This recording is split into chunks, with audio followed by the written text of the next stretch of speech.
Bab 43, gagal kuda-kudaan gara-gara kecoa. Di sela lamunannya, tiba-tiba ilham datang mengagetkan Sifa. Ucapan salam darinya tak terdengar karena Sifa tengah melamun di ranjang. Kemudian ilham menghampiri gadis itu, rupanya dengan memeluk trofi miliknya. "Dek, sedang apa? Memeluk belahan jiwaku? Hah, jadi cemburu sama trofinya, hehe." Kemudian ilham mengganti pakaiannya dengan kaos panjang dan celana panjang. Kemudian meminta sesuatu pada gadis itu. "Adek kan guru karate, bisa nggak ajari mas karate?" "Nggak bisa." "Kenapa begitu?" "Malas." "Tapi mas mau bisa juga dek. Kapan lagi diajar istri sendiri, kan gratis hehe." "Seriusan? Ya udah nanti aku ajarin di depan jujukan ya." "Wah iya dek, makasih ya," ucap ilham sumringah. "Sama-sama ganteng," ucap Sifa seraya mencubit pipi mulus suaminya. Sehingga ilham tersenyum. Teringat besok ada hari bebas, dan santri bisa mengunjungi keluarganya sementara waktu meskipun hanya 2 hari. "Dek, karena ada acara kunjungan dari kepala daerah di Ponpes besok, maka 2 hari ke depan, santri akan diliburkan." 2 hari, hari bebas, Sifa langsung terlonjak senang. Hingga tak sengaja mendorong tubuh ilham membuat pemuda itu terjungkal dari ranjang. "Bak, bisa nggak biasa aja kalau terkejut." "Maaf, mas hehe." Sifa segera membantu ilham berdiri, dan mendudukkan suaminya di ranjang. Mendusel-dusel seperti kucing imut yang minta tulang ikan. Jadi santri bebas keluar pondok. Mata Sifa berbinar bahagia. "Iya, adek mau pulang nggak? Ketemu Abi sama Umi?" tawar ilham. "Mau mas, mau banget. Kita ke rumah Umi naik motorku aja ya." "Tenang, aku yang bonceng mas Ilham." Mas Ilham duduk manis aja di jok belakang. "Duh, mau dibonceng Valentino Rossi ya?" "Iya." "Kenapa? Aku ngefans banget loh sama dia." "Sama Nabi Muhammad? Ngefans nggak? Emang harus yang ngefans sama beliau?" "Ya harus dong sayang.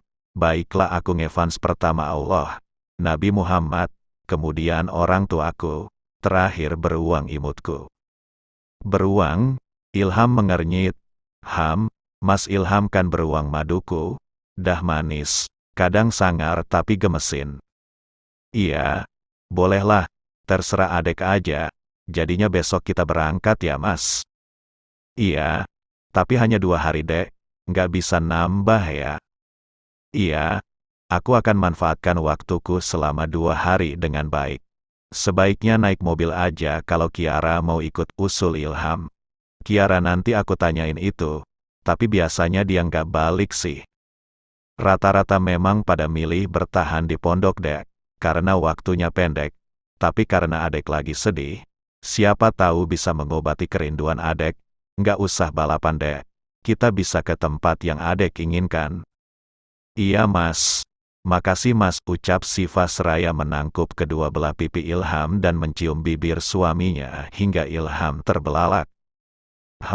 Sama-sama, dek," sehingga ilham membalas kecupan itu dan kembali bergerilya kemana-mana. "Mas, udah mas, nggak dek, main lagi yuk," punya mas mengeras. Makanya, dia bangun. "Dek, soal belajar karate, gimana? Setelah kita menyelesaikan pertandingan kita di ranjang, dek. Nggak malas, tuh kan, nolak lagi," lirih Zafran. "Nanti malam aja mas." "Sekarang dek, malam nanti," protes Sifa. _HMPPH. Namun kecupan yang kembali dilayangkan Sifa membuat ilham pasrah. Tak bisa banyak menolak lagi. Toh memang kecupan, sentuhan dan sikap istrinya selama ini selalu menjadi kesukaannya belakangan ini. Bibir merah nan alami membuat bibir ilham bahkan terlihat lebih seksi dari bibirnya. Tangan kekar yang selalu hangat mengungkung tubuhnya, perut kotak 6 yang selalu meracuni matanya. Dan satu-satunya alasan, Nasya bertahan untuk jadi santri, hanya dia, ya karena cinta ilham yang luar biasa dan kesabarannya dalam memahami. Perubahan gadis itu, Jangan bicara terus atau akan kusumpal lagi dengan bibirku, ucap Siva. Kalau ancamannya itu, Mas akan bicara terus seperti kompor meleduk hehe. Hais. Kemudian Siva mengarahkan kecupannya ke leher Ilham hingga pemuda itu mengerang. Dek, cium aja, jangan gigit, hehe. Biarin. Setelah bermesraan, maka gadis itu menunggu Ilham di depan jujukan, mencari beberapa bata merah dan atap untuk latihan. Kemudian Ilham yang sudah berpakaian santai menghampiri gadis itu. Ini langsung mukul bata, Dek? Iya, baru juga belajar udah disuruh mukul ginian, bisa keriting tangan Mas, Dek, lirih Ilham. Hehe, maaf, ya udah biar aku pukul aja ya. Sehingga akhirnya Siva sendiri yang memukul susunan bata itu hingga pecah ketiganya. Membuat Ilham menggeleng seraya memberikan tepuk tangannya. Untuk belajar karate diawali dengan meditasi, tenangkan pikiran, fokus pada satu hal yang hendak kita lakukan. Berikutnya adalah teknik kuda-kuda. Kuda-kudaan mah udah sering kita, Dek, bukan kuda-kudaan itu. Hehehe, kuasai teknik dasar berdiri, bagaimana berdirinya? Kemudian Siva mempraktekkan caranya, sehingga beberapa kali Siva dengan sabar mengajarkan Ilham hingga di tahap akhir. Seperti biasa selalu mengajarkan dengan serius. Berapa kali Siva menepuk paha suaminya karena teknik berdiri adalah hal utama, hingga Ilham geram sendiri. Dek, Mas ini suami adek lo, jangan ringan tangan, bisa? Tapi Mas ingat ya, kalau aku gurunya Mas saat ini, aku nggak ringan tangan, cuma nepuk pelan. Mas aja selalu nempong kepalaku dengan penghapus. Siva tak mau kalah debat untuk urusan mengajari karate. Bilang aja balas dendam, gerutu Ilham. Nggak usah ngedumel, seloro Siva sehingga Ilham tersenyum. Ilham hanya menghela napas, lumayan juga untuk pelajaran hari ini. Karena waktu sudah sore maka persiapan sholat maghrib saja. Tak lama Siva masuk ke jujukan. Namun Ilham yang menyempatkan menyapu halaman jujukan pun mengumpulkan sampah daun kering. Namun tak lama Ustazah Arumi datang. Ketika Ilham memasukkan sampah ke tong yang berada beberapa meter dari jujukan. Assalamualaikum Mas Ilham. Waalaikumsalam. Ada perlu apa Ustazah Arumi? Sebaiknya kita bicara di depan jujukan saja. Nggak enak jika hanya berdua begini. Mas Ilham berubah, maaf berubah bagaimana? Mari kita mengobrol di jujukan saja Ustazah. Bisa tidak panggil saya Arumi saja, supaya lebih akrab? Nggak bisa, saya menghormati sampeyan, makanya saya ajak ke depan jujukan. Sudahlah, saya cuma mau kasih ini, saya dengar Mas Ilham sering memasak untuk Siva. Saya prihatin, makanya saya sengaja memasakkan ini untuk sampeyan. Ustazah Arumi memberikan kotak makan dengan lauk. Kenapa repot seperti ini? Ustazah, lagian kenapa kasihan? Toh saya memasak untuk istri saya sendiri. Hah iya, baiklah, untuk kamu nggak repot, Mas Ilham. Jadi terimalah. Baiklah, saya terima. Makasih, sama-sama. Assalamualaikum. Waalaikumsalam. Sehingga Arumi hanya kesal melihat punggung Ilham yang terus berlalu meninggalkannya. Bagaimana saya bisa meminta bisa hadir menjadi yang kedua dalam hidupmu Ilham? Kalau sikap kamu sedingin ini, apa kamu hanya bisa tertawa dengan puas bersama Siva saja? Nggak bisakah aku mendapatkannya juga? Lirih Arumi sehingga beranjak pergi ke gedung Astri. Nggak akan bisa Arumi, Rama ada batasnya. Bisa saja keramahan membuat seseorang terbawa perasaan hingga berpikir macam-macam, seolah ada hal yang menjawab apa yang menjadi kegundahan Ustazah Arumi belakangan ini. Sehingga ketika masuk ke jujukan, Siva sudah bersih dekap karena Siva menyaksikan kejadian itu. Yang abis ngobrol sama cemsmen, sindir Siva. Dia kasih ini Dek, Mas nggak macam-macam kok. Jika menolak pemberian akan menyakiti hati pemberinya. Makan aja situ sendiri, jangan marah ya, hanya menerima pemberiannya nggak lebih. Ilham segera memeluk tubuh Siva dari belakang, mengeratkan pelukannya, seolah ingin Sifa mengerti dan tak merajuk. Dek, lirih Ilham. Iya, aku percaya. Emang masakan apa yang Ustazah berikan? Sehingga Sifa memeriksa makanan itu. Rendang sapi, ucap Sifa. Kemudian berlalu pergi ke ranjang.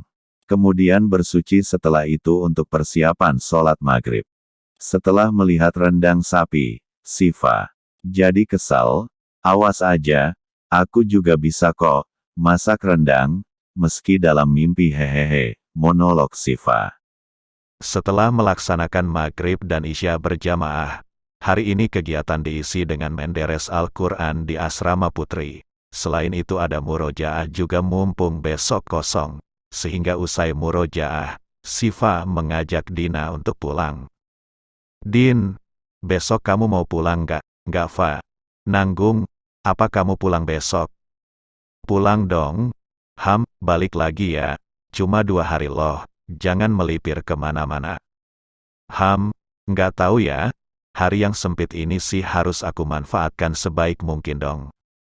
Iyalah, besok ibu sama bapakku yang sambang ke sini, Fa. Makanya aku nggak balik. Oh syukurlah, mengobati kerinduan juga kok itu, ucap Sifa.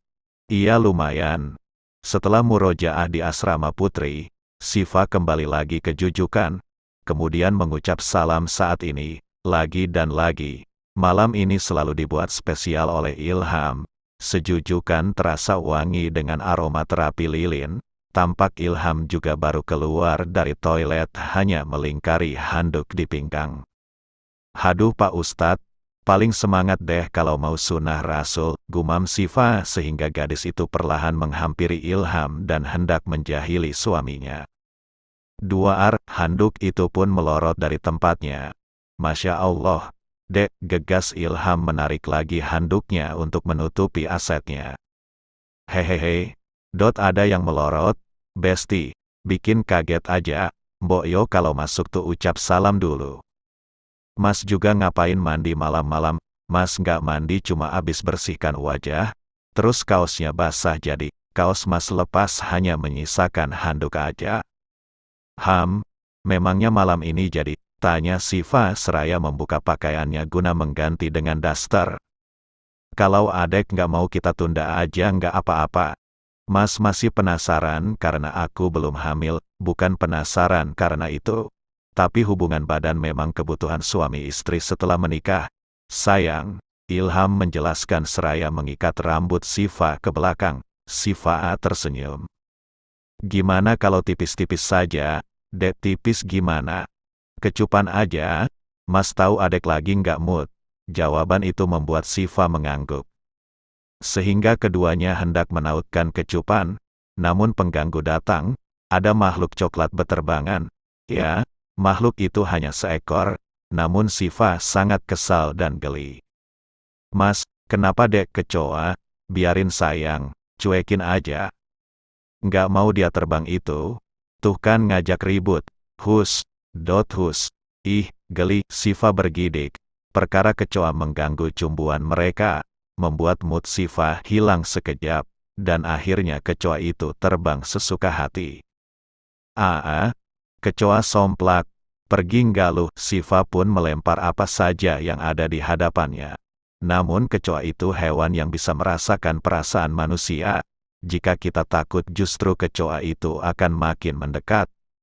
Dek, ucapkan astagfirullah, somplak itu apa?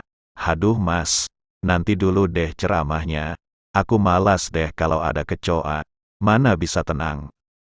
Kamu kan punya ilmu bela diri, hadapin dong kecoa itu. Hehe, cibir Ilham. Mas, pintar meledek ya, mau aku paksa makan udang lagi? Curang, ancamannya udang terus, biarin. Besok di rumah aku masakin mas udang. Ham, nggak apa-apa, kalau kamu tega lihat mas sekarat. Makanya usir dong makhluk menyebalkan se-Indonesia itu. Se-Indonesia? Lebay banget adek, biarin. Emang dia lebih menakutkan dari raja hutan, ngerti nggak? Iya, mas singkirkan dia, hati-hati mas, mas kayak mau pergi perang ini hehe. Emang, saat ini kan, kita lagi berperang melawan serangga ngeselin. Sehingga Ilham pun mengambil sapu dan hendak memukul kecoa itu. Alih-alih kena, kecoa itu malah terbang menghampiri Sifa, sehingga Sifa langsung lari bergelayut di leher Ilham. Emang ya makhluk oncom, suwe banget dah. Tuh kan ngedumelnya, namanya refleks. Lagian mas gimana sih? Malah bikin kecoa itu terbang nyamperin aku. Sifa segera membenamkan wajahnya di tengkuk Ilham. Karena adek takut sama dia, coba adek bersikap melawan, pasti kecoa itu takut. Mana ada kecoa takut cewek, kecoa itu musuh bebuyutan kaum Hawa. Apalagi kalau dia udah terbang, bikin ribut ciwi-ciwi deh, dan Sifa pun curhat. Hadeh, kecoanya udah keluar deh, lewat lubang ventilasi di atas jendela. Beneran, iya? Sampai kapan adek mau nemplok begini? Ya udah, Viu. Akhirnya, jangan datang lagi deh hehe. Tak lama Sifa pun kembali tidur lagi di ranjang. Kali ini Ilham mengeratkan pelukannya, mengeloni tubuh ramping gadisnya. Dek, makasih ya, udah membalas cinta saya. Emangnya siapa yang cinta sama Mas Ilham? Ger, Sifa bersikap meledek, menggigit bibir bawahnya, menahan tawa. Nggak cinta ya? Baiklah berarti besok batal. Ilham tak mau malah ikutan menggoda gadisnya. Kok gitu? Sifa menautkan kedua alisnya, kesal langsung menatap horor pada suaminya. Kenapa nih? Biasa aja dong matanya hehe. Lagian mas juga nggak serius. Abis adek nggak sungguh-sungguh mencintai mas juga. Kalau nggak cinta ngapain aku mau dicium, diapa-apain. Dianu hehe. Mas bisa mendeskripsikan sendiri deh. Nggak perlu aku jabarkan. Bagiku cinta itu sebuah tindakan. Kalau cuma di mulut aja, siapapun bisa bicara cinta mas. Tapi entah dengan hati dan perasaannya. Masya Allah, adek akhirnya pahamkan hakikat dari mencintai. Aku cuma melihat perjuangan Mas Ilham selama ini. Meskipun jujur, aku belum bisa sepenuhnya istiqomah. Karena aku nggak bisa ninggalin profesiku mas. Sekuat apapun mas melarangku, aku hanya ingin buktiin. Balapan itu bukan hal negatif selama nggak ada taruhan di dalamnya. Tapi bukannya awalnya adek kena razia balap liar sebelum kita bertemu. Itu karena aku gantiin sahabatku, Mas Rudi. Rudi adalah kakak. Sahabat, ya temanku lebih banyak cowok. Hanya karena nongkrong sama anak-anak. Bisa bikin aku pulang larut malam, nakal. Ya entahlah tapi itulah aku mas. Meski kami nggak melakukan apapun, aku nggak marah dikatakan nakal.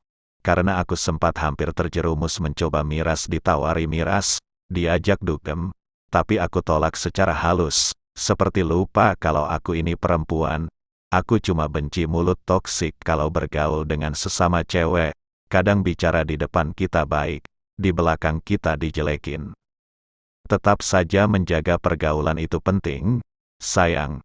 Nanti sewaktu adek bertemu lagi dengan teman lelaki, jaga pandangan dan jaga jarak, meskipun dia baik. Tapi ingatlah Allah melarang wanita menyentuh yang bukan mahramnya. Iya mas, kebanyakan cerita bikin aku jadi ngantuk. Hoam, Sifa yang menguap ditutupi oleh Ilham. Kalau menguap itu ditutup supaya setan gak masuk. Oh iya maaf, mas, iya.